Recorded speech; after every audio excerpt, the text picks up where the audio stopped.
إن الحمد لله نحمده ونستعينه ونستغفره ونعوذ بالله من شرور أنفسنا ومن سيئات أعمالنا من يهده الله فلا مضل له ومن يضلل فلا هادي له وأشهد أن لا إله إلا الله وحده لا شريك له وأشهد أن محمدا عبده ورسوله اللهم انفعنا بما علمتنا وعلمنا ما ينفعنا وزدنا علما. Бүткүл аламдардын Роббиси Аллах субхана ва таалама чексиз мактоолор, пайгамбарыбыз Мухаммад саллаллаху алейхи ва салламга Аллах тааланын салават саламдарын айтып, сүйүктүү пайгамбарыбыз Мухаммад саллаллаху алейхи ва салламдын өмүр баянын окууну улантабыз. Пайгамбар саллаллаху алейхи ва салламдын жашоосундагы ар түрдүү кыйынчылыктар болду. Ошол кыйынчылыктардын бирөөсү пайгамбар саллаллаху алейхи ва салламдын көчүүсү болду. Пайгамбар саллаллаху алейхи ва саллам кантип Меккеден Мединеге көчүүсү жөнүндө бүгүн кыскача эмне айтып беребиз.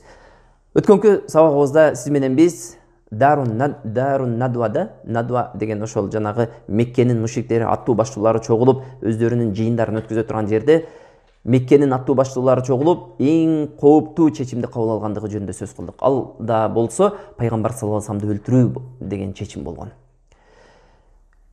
Ошол чечим сырдуу болгондуктан Курайш эли, ошол айрыкча ошол аттуу баштуулар бул нерсени сыр сактоо үчүн кадимкидей адаттагы жашоосун улантып жатты. Адаттагы жашоосун улантты. Бирок Аллах субхана ва таалам, бир туугандар, бардык нерседен кабардар. Аллах субхана ва таалам билип туруучу зат. Аллах субхана ва таалам эмне кылды? Аларды өздөрү сезбеген тараптан жокко чыгарды. Алардын ошол чечимдерини өздөрү сезбеген абалда жокко чыгарды. Аллах субхана ва таалам Жибрейил периште аркылуу пайгамбарыбыз Мухаммад саллаллаху алейхи ва салламга кабар жиберди. Жана ошол Меккени таштап Мединеге көчүүсүнө буйрук кылды. Демек пайгамбар саллаллаху алейхи ва салламга Аллах таалам тарабынан буйрук келди. Эстесеңиздер, Абу Бакр радыйаллаху анху көчөм деп турган учурда пайгамбар саллаллаху алейхи ва саллам токтоп туруңуз, балким Аллах таалам мени сиз менен көчүүгө уруксат берер деп Абу Бакр радыйаллаху анхуну токтотуп калган эле. Ошентип Жибрейил алейхиссалам ошол эле учурда пайгамбар Мухаммад саллаллаху алейхи ва салламды кантип көчүүсүн дагы айтып берди. Ошол түндү адатта жаткан жерине жатпастан ал жерге Али радыйаллаху анхуну жаткызып, өзү ошол түнү чыгып кетүүнү буйруду. Ошентип пайгамбар саллаллаху алейхи ва саллам алардын жашыруун түрдөгү келишиминен кабардар эле. Жана ошол күнү пайгамбар саллаллаху алейхи ва салламды өлтүрүү үчүн чогула турган адамдардан дагы кабардар эле. Ал эми мушриктер ойлойт эле, биздин бул чечимибизди эч ким билбейт.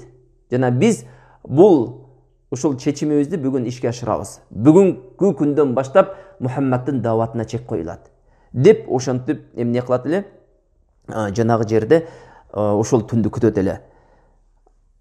Айша радыйаллаху анха ошол күндү ушундай деп баяндап берет. Күндөрдүн биринде пайгамбар саллаллаху алейхи ва саллам чак түштө кирип келди дейт. Адатта бул учурда адамдар көчөдө жүрбөйт эле, ушунчалык катуу ысык болгондуктан дейт. Биз билебиз, араб өлкөлөрүндө, айрыкча ошол араб өлкөлөрүндө дагы пайгамбар саллаллаху алейхи ва саллам төрөлүп өскөн Мекке шаарында күн аябай катуу ысыйт. Ушунчалык катуу ысыйт, түштө ал убакта жүрүү өзү кыйын болуп калат. Ал нерсени ошол Меккеге баргандар аябай жакшы билет да. Июль, август, сентябрь айлары ал жакта өтө катуу ысыйт. Ошентип жанагы жерде пайгамбар Мухаммад саллаллаху алейхи ва саллам биздин үйгө кирип келди дейт. Үйгө кирип келип, Абу Бакр радыйаллаху анху келетканда эле тааныды, бул жөн келбесе керек. Бул учурда бул өтө зарыл иш менен гана келди деп. Кирип келгенден кийин пайгамбар саллаллаху алейхи ва саллам үйүңдөгүлөр чыгарып тургун деп буйруйт дейт. Аллахтын элчиси, менин үй бүлөм сиздин үй бүлөңүз эмеспи? Мындайча айтканда бул деле сиздин бүлөңүз го. Булардан эч кабатыр болбоңуз, булар сырды ашкере кылып койбойт деп пайгамбар саллаллаху алейхи ва салламды эмне кылды? Соротту дагы, мындайча айтканда жанагы жүрөгүнө токчулук орнотту дагы, анан пайгамбар саллаллаху алейхи ва салламдын сөзүнө эмне кылды? Тыңшай баштады. Ошондо пайгамбар саллаллаху алейхи ва саллам чындыгында Аллах таалам мени сиз менен көчүүгө эмне буйрук кылды дейт. Анан Абу Бакр радыйаллаху анху өзү даярдап турган эки төбөсүнө эмне даярдап туруусун жана кечинде келүүсүн пайгамбар саллаллаху алейхи ва саллам кабарын берип кетти. Ошентип пайгамбар саллаллаху алейхи ва саллам эмне өзүнүн үйүнө барып, анан эмне хижратка даярдана баштады. Жана жанагы ордуна Али радыйаллаху анхуну жаткызып, адатта күндө жаткан жерине пайгамбар саллаллаху алейхи ва саллам Али радыйаллаху анхуну жаткызып, анан Али радыйаллаху анху айтты: "Сага эч кандай зыян жетпейт. ошол жерде жатасын, анан ошол жердеги аманаттар бар эле, пайгамбар саллаллаху алейхи вассаламга берилген. Ошол аманаттарды өзүнүн элине таратып бересиң деп аманаттарды калтырды. Караңыз, бул жерден бир кыскача пайдага токтолуп өтсөк болот. Пайгамбар саллаллаху алейхи вассалам амин болгон, аманаткөй болгон. Аманаткөй болгондуктан пайгамбар саллаллаху алейхи вассаламдын аманаткөйүнө Мекке мушриктери ынанган. Өздөрү амин деген лакапты коюшкан. Пайгамбар саллаллаху алейхи вассаламга амин деген лакапты ошол Меккенин эли койгон, аманаткөй деп. Пайгамбар саллаллаху алейхи вассалам ислам даватын баштай электен мурда аманаткөй инсан болгон. Караңыздар, өздөрүнүн аялдарына, өздөрүнүн жакын тууган уругуна ишенбеген адам пайгамбар саллаллаху алейхи вассаламга ишенет эле. Бирок эң таң калыштуусу пайгамбардын пайгамбар экенине ынанбайт эле, ишенбейт эле. Ошентип пайгамбар саллаллаху алейхи вассалам аманаттарыны берди дагы, сага эч кандай зыян болбойт деп, ошол түндү адаттагы түнгө окшотуп элдин көзүнө өткөздү. Ал кандай өткөзөт эле? Пайгамбар саллаллаху алейхи вассалам адатта түнү жатат эле. Куптан биз билебиз, пайгамбар саллаллаху алейхи вассалам куптандан мурдагы уйкуну жакшы көрбөйт эле, жана куптандан кийинки сөздү жакшы көрбөйт эле. Бул пайгамбар саллаллаху алейхи вассаламдан келген хадис. Демек пайгамбар саллаллаху алейхи вассаламдын адаты куптандан кийин уктайт эле. Уктап түндүн 3 бөлүккө бөлүп, түндүн биринчи бөлүгүн уктап, экинчи бөлүгүн ибадат менен өткөзөт эле. Ибадатты Кабага чыгып, Кабанын алдында Аллах Таалама ибадат кылат эле. Тактап айтканда, Кабанын астында туруп, Аллах Таалама намаз окуйт эле. Бул нерсени ошол Меккенин эли жакшы билет эле. Ошентип Мекке элинин аттуу баштуулары жанагы келишимди аткаруу үчүн чогула баштады. Ал кайсы келишим эле? Пайгамбар саллаллаху алейхи вассаламды өлтүрүү деген келишим эле, токтом эле. Ошентип ошол келишимде сүйлөшкөн адамдар, аттуу баштуулардын көпчүлүгү өзү келди пайгамбар саллаллаху алейхи вассаламды өлтүрүү үчүн. Ошолордун арасында Абу Жахил бар эле, жана Уқба ибн Аби Муайт бар эле, Умайя ибн Халаф бар эле. Ушулга окшогон аттуу баштуу чоң пайгамбар саллаллаху алейхи вассаламга дайым зыян берген адамдардын өздөрү бар эле. Ошентип жанагы 11 уурудан болгон адамдар чогулду. Пайгамбар саллаллаху алейхи вассаламдын үйүнө уктагандан кийин курчоого алды. Ошентип пайгамбар саллаллаху алейхи вассаламдын түндө үйүнү курчоого алып, ошол түндүн экинчи бөлүгүндө чыгуусун күтүп олтурду. Пайгамбар саллаллаху алейхи вассаламды ошол күтүп олтурганда Абу Жахил ушундай шылдыңдап ар түрдүү сөздөрдү айтат эле. Кана Мухаммадтын сөзүнө караганда алар айтат эле, араб эгерде анын динин кабыл алсаңыздар, араб жарым аралынаээлик кыласыздар.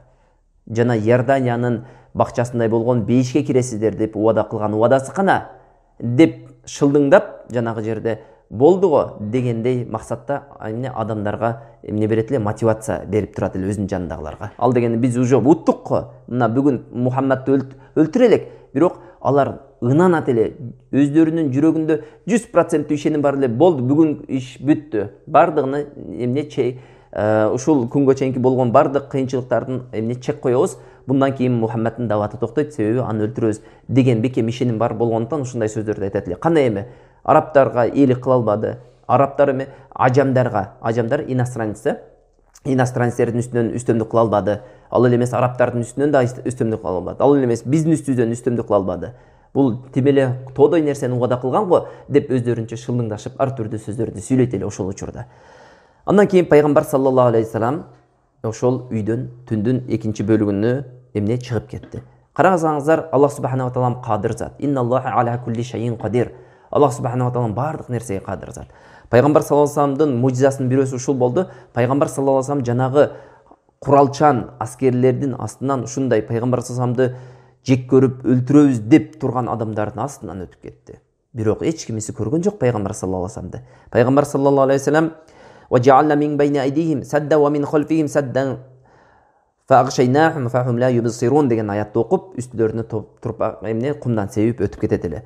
Ал дегени биз алардын алдынан жана артынан тосмолорду коюп, эч нерсени көрө албай турган кылып ороп салдык деген Аллах Тааланын аятын окуп, өтүп кетет эле. Ошентип пайгамбар саллаллаху алейхи вассалам ошол аятты окуп өтүп кетти. Аллах субханаху ва таалам бул жөнүндө эскерип, башка бир аятта ушундай деп айтат. وَإِذْ يَمْكُرُ بِكَ الَّذِينَ كَفَرُوا لِيُثَبِّتُوكَ أَوْ يَقْتُلُوكَ أَوْ يُخْرِجُوكَ وَيَمْكُرُونَ وَيَمْكُرُ اللَّهُ وَاللَّهُ خَيْرُ الْمَاكِرِينَ. Ey Muhammed, истегин дейт.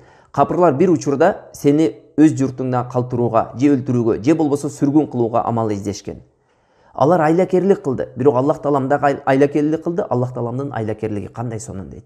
Аллах субханаху ва таалам ямкуруна ва ямкуруллах Wallahu khayrul makirin deydi. Gördünüzler mi?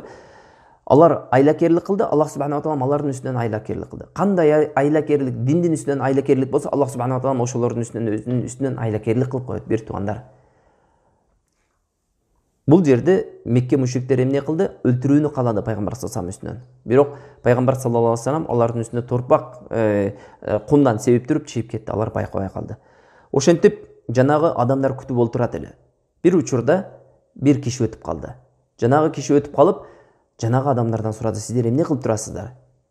Жанагы турган адамдар Мухаммадты күтүп турганлыгын кабарын бергенде, ал чыгып кетпедиби? Жада калса силердин үстүңөргө турпак себеп чыйып кетти деди. Кумдан себеп чыйып кетти деди. Жанагылар баштарын кагып, ишенбейт эле анын сөзүнө. Кантип эле биз ушундай бир көз эмес, эки көз эмес, 11 көз могул жерде тигилип, көзүнө эмне какпай ошол жерде карап турат. Алардын алдынан чыгып кетүүсү мүмкүн эмес деп пайгамбар саллаллаху алейхи вассаламды күтүп олтурат эле. Ошентип таң атканга чейин күттү. Пайгамбар саллаллаху алейхи вассалам чыкпады. Андан кийин караса, жанагы жерден Али радыйаллаху анхунун ойгонуп туруп, жанагы жапкын үстүнө жанып турган нерсесин ачып турганын байкап калды. Ошентип жанагы жерде караңыздар, пайгамбар саллаллаху алейхи вассаламды качырып жиберген билишти. Анан кирип барып туруп эле Али радыйаллаху анхуну топоздой баштады. Жанагы жерде уруп, эмне Али радыйаллаху анху эмне ошол жерде таяк жеди. Бирок көп зыян жеткизишкен жок. Пайгамбар саллаллаху алейхи вассаламды сурады. Али радыйаллаху анху акыйкатта билбейт эле пайгамбар саллаллаху алейхи вассалам кайда кеткенин. Пайгамбар саллаллаху алейхи вассалам кайда кетти деген суроого токтоло турган болсок, демек пайгамбарлыктын 14-жылы 27 сафар айында, тактап айтканда биздин жыл менен эсептегенде 622-жылы 12 же 13 сентябрда үйүнөн чыгып, өзүнүн жакын досу болгон Абу Бакр радыйаллаху анху тарапка бет алды. Абу Бакр радыйаллаху анху жанагы даярдап турган төөсү менен биргеликте Саур деген Мекке шаарынан 5 миль алыстыкта жайгашкан тоого барышты. Караңыздар, бул жерде бир нерсени байкасак болот. Пайгамбар саллаллаху алейхи вассалам бет алган тарап Медине тарап эмес эле. Медине Меккенин түндүгүндө жайланышкан. Караңыздар, Медине Мекке шаарынын түндүгүндө жайланышкан. Адатта Меккеге баруучулар түндүк жол менен, адатта ошол кербен жолу болгон, ошол жерде ошол кербен жолу биздин тил менен айтканда главная трасса деп коебуз, негизги жол. Ошол негизги жол менен Меккеден Мединеге бет алыш керек эле. Бирок пайгамбар саллаллаху алейхи вассалам ушунчалык зирек инсан болгон. Пайгамбар саллаллаху алейхи вассалам, биз көп сабактарыбызда айтып өттүк, ар бир иштин мыктысы болгон, ар бир ишти эң сонун аткарган инсан болгон, согушта баатыр болгон. Ошол эле учурда согушта эң күчтүү стратег болгон. Бир туугандар, эгерде тарыхты жакшылап окуп көрсөңүздөр, бардык баатырлар эле ийгиликке жеткен эмес. Стратегияны күчтүү билген баатырлар көп ийгиликти жараткандыгы бизге белгилүү. Халид ибн Валид бир учурда баатыр болгон, ошол эле учурда өтө күчтүү стратег болгон. Көрдүңүздөрбү? Ошондой эле, мисалы капырларда деле кээ-бир өздөрүнүн баатырлары бар, ал баатырлары ошол эмне бир эле учурда баатыр жана стратег, өтө согушта күчтүү стратег болгондуктан эмне көп ийгиликтерди жараткандыгы бизге тарыхтан белгилүү. Пайгамбар саллаллаху алейхи вассалам да эң күчтүү стратег болгон. Пайгамбар саллаллаху алейхи вассалам, караңыздар, бардык жакшы сыпаттын ээси болгон деп өткөнбүз, туурабы? Пайгамбар саллаллаху алейхи вассалам билген, эгерде пайгамбар саллаллаху алейхи вассалам качып чыккан болсо, бүт Мекке эли ошол негизги жолго түшөт. Себеби адатта Меккеден Мединеге баргандар эмне кылат? Ошол негизги жолго түшүп баргандыгы үчүн Курайш элинин биринчи башына келген нерсе издөөдө ошол негизги жол болот деп айт. Ойлогондагы пайгамбар саллаллаху алейхи вассалам Мекке шаарынан түндүгүнө карай бет албастан Мекке шаарынын түштүгүнө карап бет алган. Тетиресине Йемен тарапка бет алган. Анан ошентип 5 чакырым дээрлик, 5 миль дегенде бир 7 чакырымдан 8 чакырымдай болот. 8 чакырым жол алгандан кийин Саур тоосуна барган. Саур тоосуна барып, ошентип жанагы Саур тоосуна төөсүн ылдыйга калтырып коюп, Абу Бакр радыйаллаху анху менен эмне Саур тоосунун үңкүрүнө Нур деген, Хира деген, адашып турабыз азыр, Нур деген үңкүргө чыгып барган. Ал үңкүргө чыкканга чейин бийик. Бүгүнкү күндө Меккеге барган, умрага же ажыга баргандар кээ бирлер ошол жерге барып зыярат кылат, бирок бул ажылыктын жана умранын жөрөлгөлөрүнөн эмес. Эгер мүмкүнчүлүк болсо, барбай эле койгон жакшы. Себеби ал жерде, ал үңкүрдө эч кандай ыйыктык жок. Пайгамбар саллаллаху алейхи вассалам жүргөн десе, пайгамбар саллаллаху алейхи вассалам ошол Меккеде деле жүргөн. Ошол Кабанын айланасында деле жүргөн. Пайгамбар саллаллаху алейхи вассаламдын ошол жаткан жерине барып, ал жерден таберик бир нерсени улуктап келиш, бул уже ширкке айланып кетет. Ошондуктан барсаңыздар, эгерде умра Аллах таала насип кылып ажылыкка барып кала турган болсоңуздар, ал жак барыш шарт эмес. Эми тарыхый бир жер катары барып көрсөңүз, анда эмне эч кандай зыян жок иншалла. Болгону ушул ажылыктын жөрөлгөлөрүнүн бирөөсү же болбосо умранын жөрөлгөлөрүнөн бирөөсү деп ал жака сапар кылбашыбыз керек. Андан кийин пайгамбар саллаллаху алейхи көтөрүлүп, Абу Бакр дагы көтөрүлүп аябай чарчайт. Жада калса Абу Бакр радыйаллаху анху пайгамбар саллаллаху алейхи көтөрүп ошол жерге чейин алып чыгат. Андан кийин жанагы өңкүргө келгенден кийин Абу Бакр радыйаллаху анху карасаңыз, ушунчалык деңгээлде пайгамбар саллаллаху алейхи вассаламга камкордук кылган, ушунчалык деңгээлде сүйгөн, ошол инсанды коргогон. Азыр ылдыйда айтып беребиз, Абу Бакр өзү эле эмес, Абу Бакрдын үй бүлөсү дагы пайгамбар саллаллаху алейхи каттуу кызмат кылган. Айрыкча ушул Меккеден Мединеге көчүүдө. Пайгамбар саллаллаху алейхи вассаламга зыян жетип калбабысы үчүн жанагы жерде эмне кылган? Үңкүргө кирип биринчи Абу Бакр радыйаллаху анху үңкүрдү тазалап чыккан. Тазалап ал жерде ошондой жандыктын ийни болгон тешиктерди жабып, андан кийин калган тешиктерди буту менен тосот дагы, андан кийин пайгамбар саллаллаху алейхи кириңиз дейт.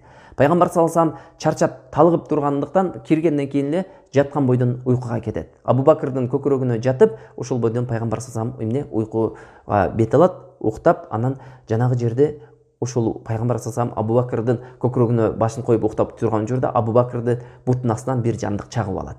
Абу Бакр ушунчалык жанагы жандыктын берген азасына ушунчалык чыдай албастан көздөрү мөлтүрөп жаш агат. Бирок пайгамбар саллаллаху алейхи ойгонуп кетпеси үчүн эч кандай үнүн чыгарбайт. Ошентип жанагы жерде пайгамбар саллаллаху алейхи ойгонот дагы, эмне болду Абу Бакр дегенде, Абу Бакр радыйаллаху анху айтат, чындыгында ушундай эмне жандык чагып алды дегенде, пайгамбар саллаллаху алейхи вассалам өзүнүн шилекейи менен эмне шилекейлеп коет. Ошол замат жанагы оору болбогондой болуп жок болуп кетет. Андан кийин жанагы жерде түнөп калышат. Демек, караңыздар, пайгамбар саллаллаху алейхи вассалам жума, ишемби жана жекшемби күнү ошол өңкүрдө Абу Бакр радыйаллаху анху менен биргеликте калып калат. Абу Бакр радыйаллаху анху, караңыздар, жанагы жерде эмне кылат? Пайгамбар саллаллаху алейхи вассаламга көп кызмат кылат. Пайгамбар саллаллаху алейхи вассаламга өзү эле эмес, Абу Бакр радыйаллаху анхунун уулу Абдуррахман дагы кызмат кылат. Карасаңыз, Абу Бакрдын Абдуллах деген уулу, адашып кеттим, Абдуллах деген уулу кечинде келип алар менен түнөйт эле. Анан күндүзү эч нерсе болбогондой Меккенин элине барып аралашып жүрө берет эле. Жана кечинде пайгамбар саллаллаху алейхи вассаламга ошол Меккеде болуп жаткан кабарлардын баардыгын алып келет эле. Абу Бакрдын кулу бар эле, азат кылып жиберген кулу, ал Амир ибн Фухайра деген. Ал кулу болсо өзүнүн койлорун алып келип, ошол койлорунун сүтүн ичирип пайгамбар саллаллаху алейхи вассаламга жана Абу Бакрга ошондой кылып кызмат кылат эле. Жана ошол койлору менен жанагы Абдуллах басып кеткен жерлерди бастырып жиберет эле, жанагы издер жок болуп кетүүсү үчүн.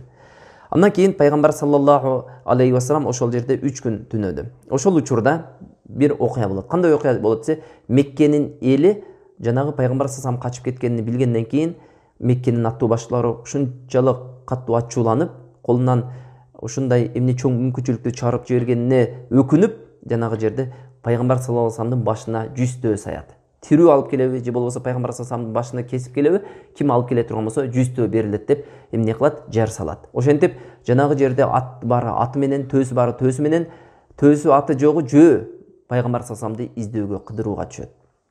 Бул адаттагы нерсе бир туугандар. Ар бир адамга акча керек нерсе. Пайгамбар саллаллаху алейхи вассалам биринчиден алардын көз карашы менен душман болгон. Пайгамбар саллаллаху алейхи вассалам алардын ата бабасы алып келген динине каршы чыккан инсан болгон. Аларды ошол нерсе дагы эмне түрткү болуп турат эле пайгамбар саллаллаху алейхи вассаламды ушундай эмне зыян жеткизүүгө. Эми жүзтөө дегенден кийин алардын майына май кошулуп, чырагына май коюлуп, ан сайын издей баштады. Алар кыдырбаган жер, издебеген тешик калбады. Бардык жерде кыдырып чыгышты. Жада калса пайгамбар саллаллаху алейхи вассалам жаткан ошол Саур тоосундагы Нур өңкүрүнө да, Нур тоосундагы Саур өңкүрүнө да жетип келди. Караңыздар, ошентип пайгамбар саллаллаху алейхи вассалам эмне жанагы жерде жаткан учурда жанагы эмне Мекке мушриктеринин үндөрү угулат. Эми өңкүр кичинекей болгондуктан ал өңкүр өтө чоң эмес, жанагы өңкүрдөн ошол Мекке мушриктеринин буттары дагы көрүнөт. Ошол жерде Абу Бакр радыйаллаху анху ушунчалык эмне болуп кетет, чочулап кетет. Абу Бакр радыйаллаху анху өзү үчүн эмес, пайгамбар саллаллаху алейхи вассалам үчүн көбүрөөк чочулайт. Чочулап кетип, жанагы жерде коркуп кеткенде Абу Бакрга пайгамбар саллаллаху алейхи вассалам ушундай дейт: "Эй Абу Бакр", дейт, "Үчүнчү шериги Аллах болгон эки адам жөнүндө кандай ойлойсуз?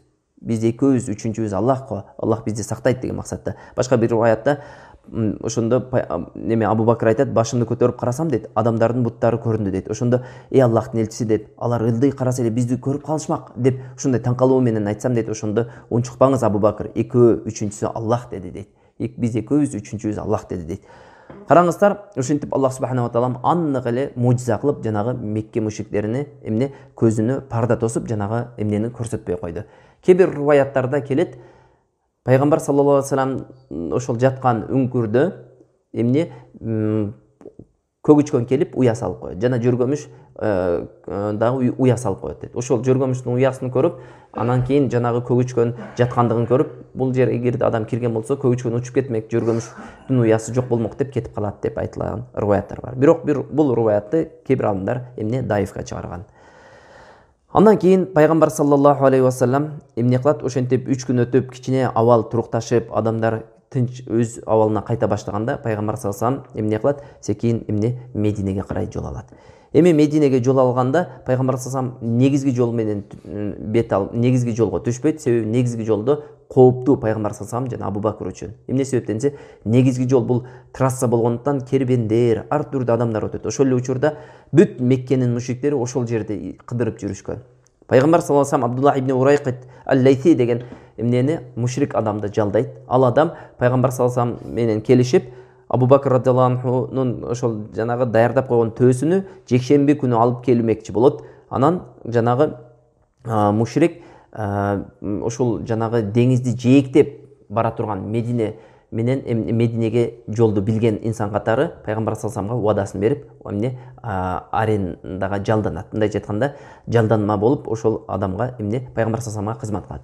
Караңыздар, бул жерде Мекке мушриктеринин баардыгы эле пайгамбар саллаллаху алейхи вассаламга эмне каршы турган эмес. Кээ бир мушриктер болгон, ушул сыяктуу уада берген пайгамбар саллаллаху алейхи вассаламга жана уадасын аткарды. Болбосо жүздөгө бул пайгамбар саллаллаху алейхи вассаламды сатып койгонго мүмкүнчүлүк бар эле. Бирок жок, уадасына туруп эмне кылды?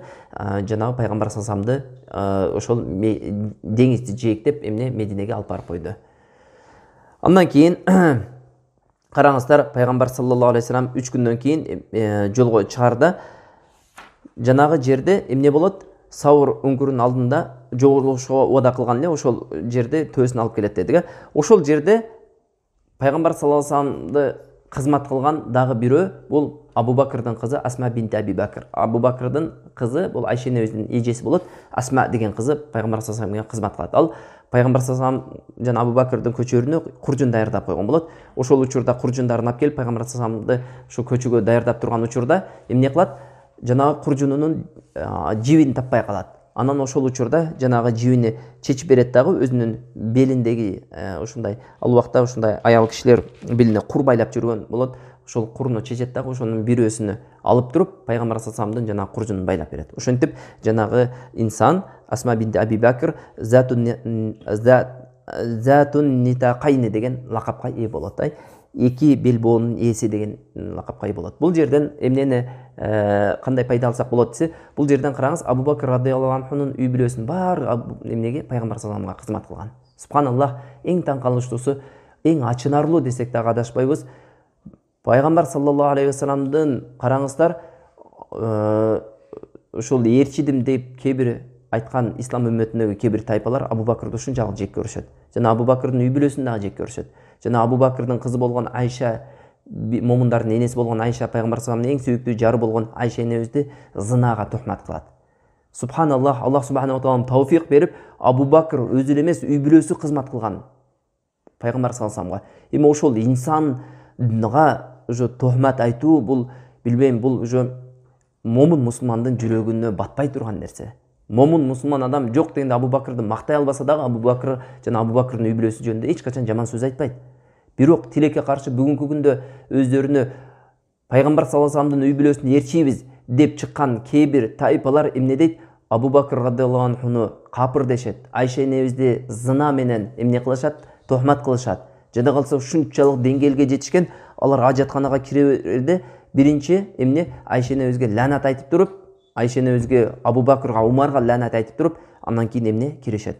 Бул дегени ачык куфур дегени. Бир туугандар, Аллах субханаху ва таала жети асмандын үстүнөн Айша энебиздин пакиза экендигине эмне? Аят жүргөн. Ошондой пайгамбар саллаллаху алейхи вассаламдын доорунда Айша энебизди тухмат кылып, зына кылды деген мунафыктар тарабынан сөз тараганда, Аллах субханаху ва таала Айша энебизди актап аят жүргөн. Болду, бул аяттан кийин эч кандай шектин болуусу мүмкүн эмес. Момун мусулман адам, Аллах таалам түшүргөн Кур'анды окуган адам Айша энебиз жөнүндө Бул аяттан кийин бир гана жакшы гана күмөндө болот. Айша энебиз жөнүндө бир гана жакшы гана күмөндө болот. Айша энебиз эң сонун аял, пайгамбар саллаллаху алейхи вассаламдын эң сүйүктүү жары. Пайгамбар саллаллаху алейхи вассаламды сүйгөн үчүн Айша энебизди дагы сүйөбүз. Пайгамбар саллаллаху алейхи вассалам калтырган мурастын сиз менен бизге жетүүбүзгө эң чоң себеп болгондордун бирөөсү алым аял бул Айша энебиз болгон. Айша энебиз жеткирген хадисти эркек сахабалар жеткире албайт эле. Айша энебиз ушундай хадистерди жеткизген, пайгамбар саллаллаху алейхи вассалам менен эркек менен аялдын ортосунда болгон мамилелерди жеткизген. Бул дегени сиз менен бизге ислам үммөтүндөгү үй бүлө маселесини Айша энебиз көпчүлүгүнө эмне жеткизген десек болот. Ошондой инсанды зына менен тухмат кылыштык, бул момун мусулмандын жүрөгүнө эмне батпайт бул нерсе. Бул бир гана же капырдын же мунафыктыгы ачык болгон адамдын, Абдуллах ибн Убай ибн Салул кошгон адамдан гана колунан келет. Эми бир туугандар, өзүңүздөр карап өкүм кылып алыңыздар. Айша энебизди зынага тухмат кылгандан кийин бүгүнкү күнгө чейин ал дегени жок, Аллах таалам түшүргөн Куранга иман келтирбеди дегенде. Аллах таалам түшүргөн Куранды эмне Айша энебизди пакиза кылган аяттарга иман келтирбеди деген эле сөз. Түшүнүктүбү? Андан кийин Абу Бакыр жана пайгамбарыбыз саллаллаху алейхи вассалам жолго чыгышат. Ошентип жанагы Урайкытты эмне акча төлөө шарты менен ага эмне кылат, жалдады деп айтып өттүк. Анан пайгамбар саллаллаху алейхи вассалам жолдон чыккандан кийин өңкүрдөн чыккан качкындар оболу түштүккө, Йемен тарапка жол алат. Пайгамбар саллаллаху алейхи вассалам, Абу Бакыр жана Урайкыт. Ага Фухайр жанагы Абу Бакыр радиаллаху анхунун кызматчысы, азат кылган кулу Амир ибн Фухайр да кошулат. Төртөө болуп, демек эмне кылышат? Сапарга чыгышат. Сапарга чыгып, анан пайгамбар саллаллаху алейхи вассалам караңыздар, дагын деле Йемен тарапка карап басат. Йемен тарапка карап басып, андан кийин түштүк тарапка баратат. Түштүк тарапка басып, анан батыш тарапка жол алат, бет алат. Батыш тарапка барып, деңиз болот. Бүгүнкү күндө эгерде картаны билген болсоңуз, Мекке шаарынын батыш тарабында Жидда деген шаар бар, Жудда деп коет. Ошол шаар бар. Демек, ошол Кызыл деңиздин боюнда болот. Йемен ошол Жидда шаары менен Меккенин ортосу 80 километрлик жер. Демек, пайгамбар саллаллаху алейхи вассалам ылды Йемен тарапка басып, анан Жидда тарапка баскан. Жидда тарапка 80 километрдей басып, деңизге ошол жээк дегенде, андан кийин жогоруга, түндүккө карай бет алган. Ал жолдо адатта адамдар жүрбөйт эле. Ошол себептен көпчүлүк ал жолду биле бербейт эле. Пайгамбар саллаллаху алейхи вассаламдын ошол Урайкытты жалдоосу дагы себеби ошол болгон. Ал жолду пайгамбар саллаллаху алейхи вассалам жүргөн эмес, ал жолду. Абу Бакыр дагы жүргөн эмес. Жана көпчүлүк адамдар жүрбөгөндүктөн ал жолду белгилүү гана адамдар билген. Ошолор бирөөсү Урайкыт болгондуктан ошол жол менен бизди алып барган деген. Ошентип пайгамбар саллаллаху алейхи вассалам эмне жээк менен жүрүп, анан эмне кылат? Сапарга чыгат. Ошол жолдо болгон, сапарда болгон кээ бир окуяларды тарыхчылар жазып кеткен, хадистер да келген, ошолордун кээ бирлерине токтолобуз. Имам Бухари Абу Бакр радиаллаху анхудан риваят кылган хадисте ошентип айтат: ошол күнү да, анын эртеси да күн чокка келип аябай ысык болду дейт. Жолдо баратып пайгамбар саллаллаху алейхи вассалам менен бир таштуу жерде эс алдык дейт. Мындай таштуу жер, ал мындай үңкүргө окшогон жер болгондуктан пайгамбар саллаллаху алейхи вассалам ошол жерге жатып эс алды. Мен болсо эч нерсе, азык жок болгондуктан эмне азык издеп түштүм дейт. Анан бир адамдын, бир кичинекей жигиттин кой багып атканын көрдүм дейт. Анан кимдин кулу болосуң десем, Мадиналык бир адамдын айтып, ошонун кулу болом деп айтты дейт. Саан койлоруң барбы десем, ооба бар dedi дейт. Анан саап бересизби десем, макул деп, анан кичине саап берди дейт. Пайгамбар саллаллаху алейхи вассаламга ошол өзүмдүн идишиме куюп көтөрүп келсем, пайгамбар саллаллаху алейхи вассалам уктап аткан экен дейт. Анан жанагы өзүмдүн ошол жана чаначымдагы бар сууну кичине кошуп жибердим, кичине муздоосу үчүн дейт. Андан кийин жанагы пайгамбар саллаллаху алейхи вассаламды күтүп олтурдум дейт. Анан пайгамбар саллаллаху алейхи вассалам ой уйкусунан тургандан кийин жанагы сүттү бердим. Ичиңиз о Аллахтын элчиси дедим. Анан пайгамбар саллаллаху алейхи вассалам жакшынакай болуп ошону эмне ичти дейт. Андан кийин жөнөй турган убакыт болдубу деп пайгамбар саллаллаху алейхи вассалам эмне Абу Бакыр менен аны кеңештирип анан жолго чыкты дейт. Андан кийин дагы башка бир окуя, Абу Бакыр радиаллаху анху, караңыздар, баратканда пайгамбар саллаллаху алейхи вассаламдын артынан барат эле. Мындайча айтканда, пайгамбар саллаллаху алейхи вассалам алдында, Абу Бакыр учкашып алган адам эле, төөгө. Анан жолдо баратканда адамдар сурайт эле, Абу Бакыр кичине салаваттуу, желкелүү, анан чоңураак киши болгондуктан пайгамбар саллаллаху алейхи вассалам жашыраак көрүнөт эле. Абу Бакыр чоңураак көрүнгөндүктөн Абу Бакырдан кимди алып баратасың дегенде, ошондо жанагы сураган адамдарга бул менин жол баштоочум деп коет эле. Ани жол баштоочум дегенде кимди түшүнөт адатта? Мени ошо жолумду көрсөтүп бараткан адам деп. Бирок пайгамбар саллаллаху алейхи вассалам Абу Бакыр радиаллаху анху бул жерде жалган айткан жок. Бул жерде мындай алыскы маанисин көздөдү, адамдар жакынкы маанисини түшүнүп алды. Түшүнүктүбү? Чыныгында пайгамбар саллаллаху алейхи вассалам жол баштоочу эле, туурабы? Жол баштоочу инсан пайгамбар саллаллаху алейхи вассалам эле. Андан кийин дагы бир окуя болот. Бул окуя кандай десе, Хуза урусунан Умму Мабаат деген ошол жолдун боюнда бир чатырда жашаган аял бар эле. Ал аял балалуу болгон эмес. Ошол өткөн кеткендерге коноктоп, бар нерсесин берип, ошол нерсе менен белгилүү болгон Умму Мабаат деген аял киши эле. Кемпир болуп калган ал учурда. Анан жанагы жерге жетип келип, Умму Мабааттын үйүнө жетип келип, пайгамбар саллаллаху алейхи вассаламдар Абу Бакр уже баары курсак ачып, жанагы жерден эмнени сурайт? Жештикке же ичкенге бир нерсе сураганда, жанагы айтат, айнанайын, эгерде колунда болгондо же үйүндө болгондо бар нерсени берет элем, бирок быйыл каатчылык болгондуктан эч нерсем жок дейт. Ошондо пайгамбар саллаллаху алейхи вассаламдын көзү бир ооруп жаткан же болбосо ошол жерде жанагы башка кородогу койлор менен талаага чыгып кетпеген, өзүнчө байланып жалгыз калып калган койго түшөт. Анан пайгамбар саллаллаху алейхи вассалам жанагы Умму Мабааттан сурайт, мына коюңуздун сүтүн алып ичсек болобу деп. Анан жанагы Умму Мабаат айтат, айнанайын, садаң болоюн, жан деп берет элем, эгер сүт эле берген болсо. Ушул баш айланып ооруган себептүү калып калды, эч кандай сүтү жок дегенде, сиз уруксат берсеңиз саап алсам болобу дейт. Бисмилла дейт. Бисмилла деп бул сөздү биз айтып атабыз, албетте ал убакта алар айткан эмес. Макул айнанайын, садаң кетейин деген сөздү айтат. Анан пайгамбар саллаллаху алейхи вассалам барып туруп бисмилла деп туруп жанагын сааганда, жанагы койдун эмне желине сүткө толуп, анан эмне сүт чыга баштайт. Бул пайгамбар саллаллаху алейхи вассаламдын мужизаларынын бирөөсү. Жанагы жерде сүт саагандан кийин өзү эле эмес пайгамбар саллаллаху алейхи вассалам жанагы Умму Мабаатты тойгузат. Абу Бакрды, жанындагыларды тойгузат. Анан эмне өзү дагы тоет. Тое ичип, андан кийин жанагы жерде бир идишке дагы сүт саап, анан берет. Жанагы жерде берип, анан Умму Мабааттын үйүнө калтырып коет. Жана Умму Мабаат таң калган бойдон калып кетет. Ошентип пайгамбар саллаллаху алейхи вассалам жана Абу Бакр сапарын улантат. Улантып кеткенден кийин Абу Мабаат келет. Күйөөсү келет. Күйөөсү талаадан койлорун айдап келгенде, жанагы жерде үйдө жаңы чынында жаңы сүттү көрүп таң калат. Бул кайдан келди деп. Себеби эмне үйүндөгү кой сүт бербеген кой болсо, ал эми койлоруну, калган төлөрүнү ал ошо Абу Мабаат талаага алып чыгып кеткен болсо, бул сүт кайдан келип калды деп таң калганда, пайгамбар саллаллаху алейхи вассаламды ошол жерде Умму Мабаат сыпаттап берет. Бир берекелүү инсан өттү. Анын берекелүүлүгү ушундай экен деп туруп жанагы Абу Мабаатка сыпаттап берет. Ошондо Абу Мабаат айтат, бул ошол Курайш издеп жүргөн адам. Аллах менен касам ичем ошол адам. Эгерде мен көргөндө мен ошол инсанды ээрчителем дейт. Караңыздар, бир туугандар, Умму Мабаат ошол жерде пайгамбар саллаллаху алейхи вассаламды ушундай деп сыпаттап берет. Бул пайгамбар саллаллаху алейхи вассаламдын сыпатындагы эң чоң хадис болуп калган, ошо Умму Мабааттын сыпаттаган сыпаты. Аллах субхана ва таала кээ бир инсандарга ушундай жөндөмдүүлүк берет. Ал адамдар бир көргөн адамыны көзүнүн ичиндеги, кирпигинин ичиндеги талдарына чейин сыпаттап берет.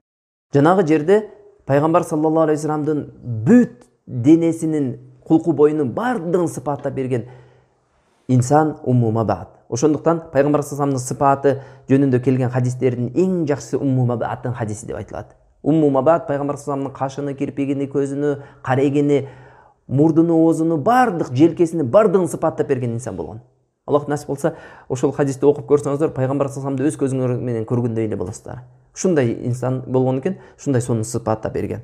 Шамаил ан-Набауи деген китеп бар, имам Тирмизинин, алхамдулиллах, кыргызчага которулган ошол китеп. Ошол китепти алсаңыздар болот, пайгамбар саллаллаху алейхи вассаламдын сыпаттары камтылган хадистер чогулган. Өтө сонун китеп. Биз ошол китепти сунуштайт элек, ошол китепти алып пайгамбар саллаллаху алейхи вассаламдын сыпаттарыны эмне сөзсүз түрдө сиз менен биз билүүбүз шарт. Себеби пайгамбар саллаллаху алейхи вассаламды сүйүү бул пайгамбар саллаллаху алейхи вассаламды ээрчүү менен болот да. Пайгамбар саллаллаху алейхи вассаламдын ошол келбети, жашоосу, сыпатын билүүбүз үчүн ошондой хадистерди көрүп, эмне кылышыбыз керек, окуубуз керек. Андан кийин кандай? Жолдо дагы бир окуя болот. Ал кандай десе, Сурака ибн Маликтин окуясы. Сурака ибн Маликтин окуясы кандай болот десе, Сурака ибн Малик бул Бану Мудлич деген уурудан болот. Бану Мудличте ушундай жыйын болуп турган учурда Сурака ибн Малик келет дагы ошол жерде олтурганда бир инсандар талаадан, тактап айтканда, жолдон жолоочу болуп келген бир инсандар келип, жолдо алыста ошол деңиз бойлоп бараткан эки инсандын караанын көрдүк. Биз ойлоп калдык, балким ошол сиздер издеп жаткан адам болбосун, ошол болуп чыкпасын деп ойлоп калдык десе, Сурака ибн Малик ошол нерсени кулагына илип калат дагы, карасаңыз, жанагы мындай жатканда кызганычты, ошол жанагы жүзтөөнү бирөөлөр менен бөлүшкүсү келбестен, өзү ошол жүзтөөнү ээлик кылууну каалап, жанагы жерде эмне башкалар дагы билип калбоосу үчүн Ал инсандарды мен билем дейт. Ал инсандар алар эмес, ал жана сапарга чыккан инсандар эле, алар такыр башкалар дейт дагы. Анан жанагы жерде ошол сөзүн улантып олтурат. Анан секин турат дагы, бир топ убакыт өткөндөн кийин секин турат дагы үйүнө барып чуркап тез кулуна эмне ошо үйүндө иштеп жүргөн кызматчысына айтат, тез нени атты токуп алып чыккын дейт, үйдүн арты менен алып чыккын дейт. Анан жанагы атты токуп алып чыгып өзү куралданып, өзүнүн найзасын алат дагы, анан жанагы деңиз жээкке карай атын чапкылап, анан пайгамбар саллаллаху алейхи вассаламдын артынан кууп жетип барат. Пайгамбар саллаллаху алейхи вассаламдын артынан кууп жетип барып, жанагы жерде пайгамбар саллаллаху алейхи вассаламдын карааны көрүнүп калганда, уже пайгамбар саллаллаху алейхи вассаламга дээрлик жетүүгө аз эле калганда аты мүдүрүлүп кетип жыгылып түшөт. Жанагы жерде арабтарда биз билебиз адат бар эле. Кандай адат десе, бардык нерсеге төлгө салат эле. Жанын жебеси менен төлгө салат эле. Жанагы жерде тура калат дагы, жебесине чыгарса барбагын деген эмне чыгат, жок анын артынан куубагын деген ушундай эмне чыгат, төлгөсү ошону чечип берет. Анан жанагы жерде ошол төлгөсүнүн чечимине каршы чыгып, дагы деле эмне кылат, атыны чабып артынан улап барат. Ошентип барып Сурака ибн Малик кийин айтып берет, пайгамбар саллаллаху алейхи вассаламдын Кур'ан окуп кетип атканын уктум дейт. Демек, ал деген ушунчалык жакын келип калды дегени. Жанагы жерде ушунчалык жакын келип калганда, жанагы аты тоолуу таштуу жер, Меккенин климаты, бир туугандар, Меккенин ошо табиятыны баргандар аябай жакшы билет. Ушунчалык таштуу жерде, ал жерде мол неме менен кирка менен дагы чабыш өтө кыйын нерсе да. Ошол жерге жана атынын туягы батып кетет. Атынын туягы батып кетет. Анан жанагы жерде немесинен атынан секирип түшө калат дагы, анан жанагы атын эптеп чыгарганга аракет кылат. Атын эптеп чыгарганга аракет кылып, анан жанагы жерде дагы жебеси менен төлгө салса, жебеси айтат, жок барбагын дейт. Анан жанагы жерде эптеп чыгарат дагы, анан пайгамбар саллаллаху алейхи вассаламды, демек бул инсан чыныгы пайгамбар экен деп билет дагы. Анан кийин пайгамбар саллаллаху алейхи вассаламдын артынан жетип барып айтат, мага дейт ушундай амандык кагазын жазып бергин дейт. Мага амандык кагазын жазып бергин дейт. Пайгамбар саллаллаху алейхи вассалам Фухайрага буйрат, Фухайра ошол жерде амандык кагазын жазып берет. Анан айтат, менде ушундай азык заттар бар, алып алыңыз дейт. Пайгамбар саллаллаху алейхи вассалам жок деп ошол жерде жанагы Сурака ибн Маликтин немесин албай коет. Сунуштаган азык затын албай коет. Ошондо дагы башка бир риваятта ушундай деп келет.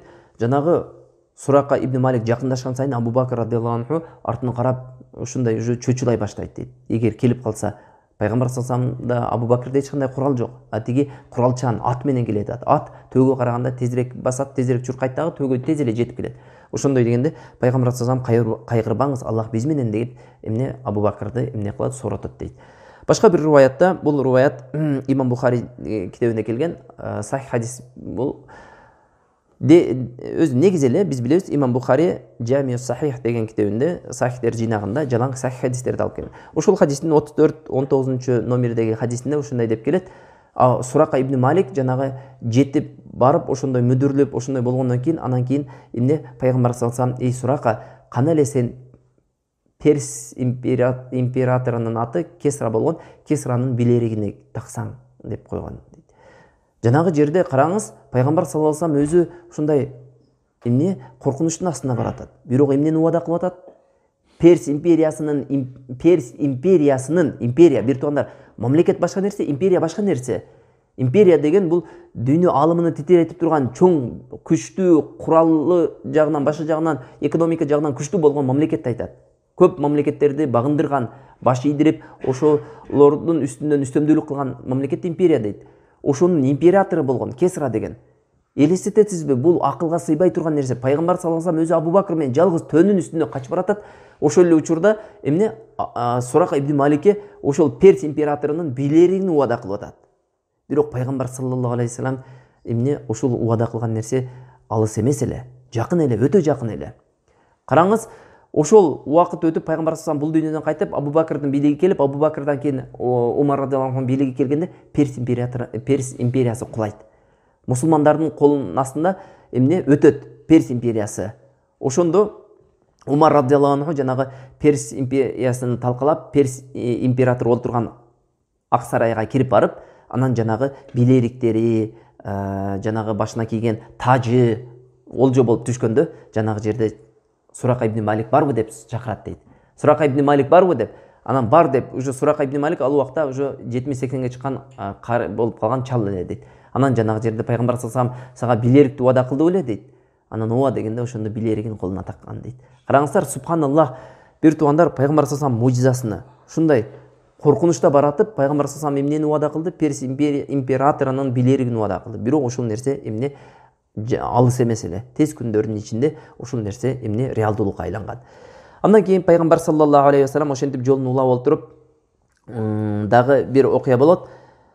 Ал окуя Банту Раим деген жерге келгенде эмне Зубайр ибн Ауамды башка кербендер менен келетканын көрөт. Алар эмне кербендин Шам өлкөсүнөн кербен тартып келеткан болот. Ал убакта Зубайр ибн Ауам уже исламды кабыл алган болот. Анан пайгамбар саллаллаху алейхи вассалам менен Абу Бакыр аппак жакшынакай көйнөгүнү эмне кийгизет.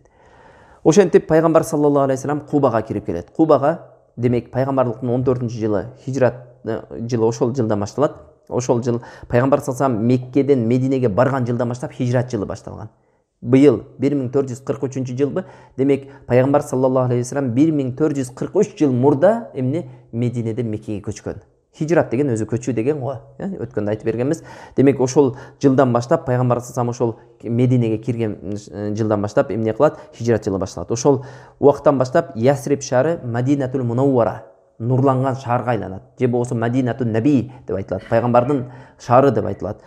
Ошол биздин жыл менен эсептегенде 622-жылы 23-сентябрга туш келет. Ошол жерде пайгамбар саллаллаху алейхи вассалам Кубага кирип келет. Харра деген жер. Ал жерге кирип келип, жанагы пайгамбар саллаллаху алейхи вассалам эң биринчи курган нерсеси эмне болот?